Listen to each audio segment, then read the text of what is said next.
Ladies and gentlemen, welcome to the Horror Mine. My name is Vic Shy, and this is the Scare Score, where I break down horror movies and rate them on how scary I think they are. In this episode, I'll be going over the 2016 American slasher horror film, Terrifier. I'll be going over the events that take place throughout the film while rating the scares on how scary they are or attempt to be. Slasher films are a little bit different when it comes to the Scare Score. I don't necessarily find slasher films scary in the traditional sense. The Scare Score will be going up not only based on genuine scare factor, but also for intensity and how disturbing scenes are. I also want to give a huge thanks to everyone for such a warm welcome back on my previous video. I really missed making content and being part of such an awesome community. I truly appreciate each and every one of you, and your support means the world to me. The Terrifier franchise has quickly made its mark on the horror movie scene, especially because of Art the Clown. But how scary is it? Sit back and relax and join me as we explore Terrifier and tally up the Scare Score.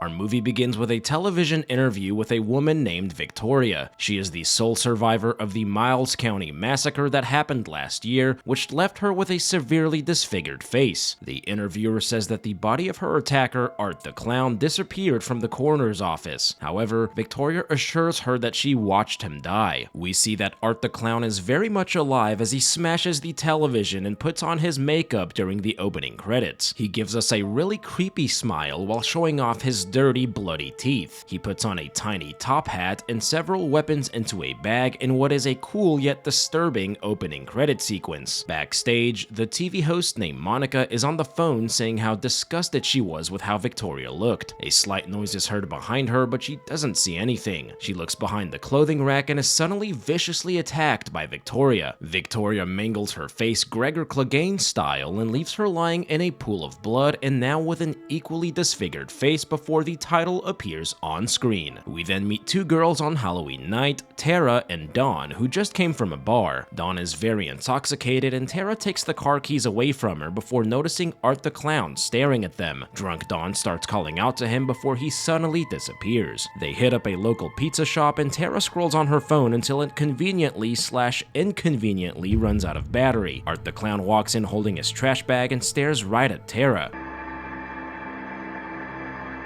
Tara is totally creeped out by him, but Dawn doesn't seem bothered. She walks over to him, messes with his hat, and takes a selfie with him. Art doesn't seem too pleased with her behavior, which will be extremely evident later. I've had a fear of clowns ever since I was a kid, and Art the Clown is definitely one of the scariest clowns I've seen in films. Actor David Howard Thornton does a great job portraying the silent, violent, murderous clown. I really like the mime-inspired look and mannerisms that make Art the Clown a terrifying and unique horror movie villain. He quietly looks at Tara with a menacing look on his face and ignores the employee trying to take his order. He then playfully puts a toy ring on her finger before going to the back. Tara wonders what's in the trash bag and thinks it may be full of excuses of why Horror Mine was gone for so long. I don't know, who cares?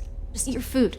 Yeah, mind your own business, Tara. The pizza shop owner suddenly throws Art out of the shop and gets a really nasty look that makes me fear for his safety. The girls walk back to the car and discover a flat tire. Dawn doesn't have a spare, so Tara calls her sister Vic to come pick them up. They wait for her in the car, and Tara still feels uneasy about their encounter with Art, thinking he slashed the tire. Back at the pizza shop, we see that Art left a literal shitty mess in the bathroom. The employee isn't too pleased about having to clean up shit on Halloween, but gets a more horrific sight as we see his decapitated boss's head turn jack-o'-lantern on the counter. Art the Clown appears holding a cleaver and looks absolutely menacing. I can't show most of the gore on YouTube for obvious reasons, but it's very over-the-top gruesome brutality from here on out. He tries calling for help, but Art chops his fingers off. After making his fingers go bye-bye, Art jabs a knife into his face and absolutely goes to town in a super gory kill. This is a good scare scene that gives us our first first real taste of Art the Clown's brutality. Art displays sadistic enjoyment during this kill that will go on to become his trademark. While waiting for Vic, Tara needs to use the restroom and asks Mr. Clean to use the bathroom in an abandoned building. Mr. Clean is a pest control exterminator and in charge of ridding the building of rats. He escorts her to the horror movie staple, the extremely dirty bathroom, and goes clean. In the car, Dawn hears the news about the slain pizza shop employees and realizes she took a selfie with the culprit. An ambulance drives by before Art the Clown gets in the car with a sinister smile. Tara decides to explore the building instead of just leaving and encounters a crazy lady who lives in the basement. We are introduced to her daughter Emily, a creepy looking baby doll. Tara walks away from her and finds Art waiting for her in the lobby, completely still and covered in blood.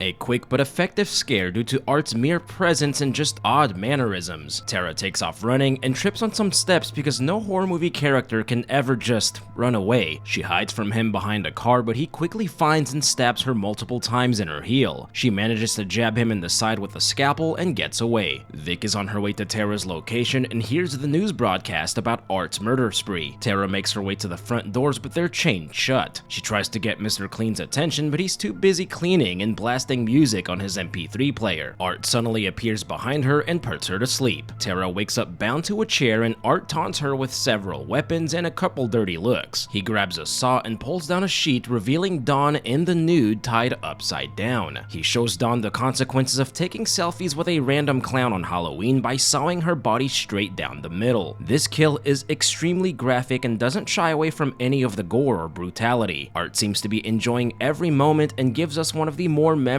and brutal kills in modern horror movies to date. Art is a master at killing but isn't too good at tying people up because Tara manages to escape her binds. She smacks Art to the floor and stabs him before running off. While Art looks for her, Tara sneaks up behind him and starts smacking him with a wooden plank. She then does the most horror movie character thing ever. Instead of continuing to hit him while he's down, she screams at him to get up. He instead chooses to bring a gun to a plank fight and shoots her in the leg. Tara screams out in pain and we see the crazy lady listening to all the chaos. Tara tries to get away, but Art doesn't mess around when he's pissed. He shoots her in the face, which doesn't immediately kill her. He apparently loaded his magazine with only 3 bullets and goes looking for more ammo as she lies bleeding on the ground. Unlike someone's dad whose name I won't mention, Vic actually shows up at the door when family calls. She texts Dawn's phone and Art tells her to come to the back. Art then returns the favor by taking a selfie in front of Dawn's dead body. He returns with a full mag and proceeds to unload it on Tara's face. The crazy lady witnesses it and takes off running. She tries telling Mr. Clean about what she saw, but he doesn't believe her. He pushes her away and hears Vic inside the building. He tries to call his boss, but Art hits him on the head with a hammer. The crazy lady realizes Emily is missing from her crib and goes looking for the fake baby. She finds Art holding the doll in his hands, and I thought she was about to throw down for a second. She approaches him and tries reasoning with him. She asks if he's ever felt a mother's touch, which seems to get his attention. She touches his face and he rests his head on her chest while sucking his thumb, effectively gaining more parental affection in this scene than I've had in 29 years. Director Damien Leone says that we're actually gonna get Art the Clown's backstory in Terrifier 4, and I wonder if this moment will actually make sense. Vic follows the sound of Dawn's ringtone and discovers the horrific sides of her dead body. She hears a woman scream in the distance and runs towards it, thinking it may be Tara. She finds a bloodied woman on the ground covered in a blanket that actually turns out to be Art wearing the crazy woman's scalp and chest. We see the actual woman bloodied on the ground begging for help before Vic runs off. The visual here is pretty disturbing and unexpected, which makes for a really good scare scene. Art slowly walks up the stairs wearing the woman's skin in a scene that's both funny and disturbing at the same time. She looks at him through a peephole, which leads to an obvious predictable jump scare. Mr. Clean's co-worker shows up but can't get into the building. He tries calling Mr. Clean, whose real name is Mike, but doesn't get an answer. He honks the horn to his truck, which takes Art's attention away from Vic. He gets into the building using a spare key and immediately loses his head in yet another very gory kill. Vic watches Art ride around on a mini bicycle before he disappears. She tries sneaking her way around but suddenly gets plastic wrapped around her face. She manages to break free and stabs him in the foot with a very rusty nail. He flips her off as she runs away, which is pretty funny. As she struggles to get away, we see Mike is still alive, crawling on the floor. Vic then stumbles upon the horrific sight of Tara's dead body. Art walks up behind her and starts smacking her around with scissors tied to a rope. Mike sneaks up behind him and knocks him out. Instead of taking the opportunity to finish him off, they retreat into the office. At least Mike manages to call the police. He tries going outside to his truck, but the doors are locked shut. Art pops out of nowhere and makes quick work of Mike by stomping his face in. As Vic tries to break the chains on the door, Art slowly walks towards her with a sinister smile. The satisfaction and murderous intent on his face make this scene pretty intense. He grabs a hold of her, but she jabs him in the eye and gets away. She goes through a set of double doors with "Keep Out" written in blood and once again gets grabbed by Art. She gets away but loses a chunk of hair in the process. She yells at him to get away from her, and he taunts her by squeezing his clown horn at her. She arms herself with a nearby baton and Art suddenly disappears. We then hear the sound of police sirens in the distance, meaning Art's got no more time to play around. He rams the exterminator's truck through the doors and hits Vic, knocking her out cold. He then starts eating her face as police arrive and tell him to put his hands up. Art realizes the jig is up and decides to delete himself with his gun. The officers realize that Vic is still alive as we hear her gasping for air. The final standoff between Art and Vic was sort of disappointing given the intensity of the rest of the film. It was just her getting caught, running away, rinse and repeat until she got hit by a truck. We didn't even get to see the bloody aftermath of Art's Happy Meal, which made it anticlimactic. Mike and Art's bodies get brought to the medical examiner's office and he's in for a long night ahead of him. He tells them he's been doing this job for 22 years and spoiler alert, he's not making 23. He unzips Art's body bag and Art is staring right at him with his trademark smile. The lights start to flicker and the phone rings as we hear a woman screaming. Art sits up and starts choking him and we hear the doctor screaming off screen. A decent little scare scene that carries right over into Terrifier 2. 1 year later, we learn that Vic is actually Victoria, the woman with a disfigured face from the beginning of the film. She is being released from the hospital the day before her interview from the movie's intro. We see her disfigured face, her life now changed forever, before Art briefly appears on screen as the movie ends. And that, ladies and gentlemen, was Terrifier. My friends, this was a really enjoyable and brutal slasher horror film. This film had a low budget of around $50,000 and I think it achieves a lot, especially with all the practical effects. It's over the top for sure, but still manages to be disturbing and pretty intense at times. David Howard Thornton as Art the Clown absolutely carries the film, and his performance is both funny and disturbing, which makes him a unique and memorable horror movie slasher. The way Art behaves and reacts to the carnage he's creating makes it all the more disturbing. The gore and brutality, while over the top, can be pretty intense and is definitely not for everyone. However, I wouldn't consider it overly scary. The characters are pretty bland, which makes it very hard to care about what's happening to them and lowers the overall level of tension, earning Terrifier a not-so-terrifying scare score of 54%. The audience scare score tallied by channel members is 51%. The scariest scene in the film is also its most disturbing, Dawn's death. It's definitely over the top, but extremely graphic and pretty shocking because of how she's being killed. Art is enjoying every moment of it, which makes it more disturbing. It's one of the most memorable kills of the entire franchise. I want to give a big thanks and welcome to Alonzo Kelly and Uniform Prism for becoming Golden Kayako members of the channel. Also, huge thank you to our entire Golden Kayako Club members and the rest of our YouTube channel members for your continued support. But as always, I hope you all enjoyed this video. Thank you all for tuning in, and I cannot wait to see y'all right back here in the horror mine. Y'all stick around.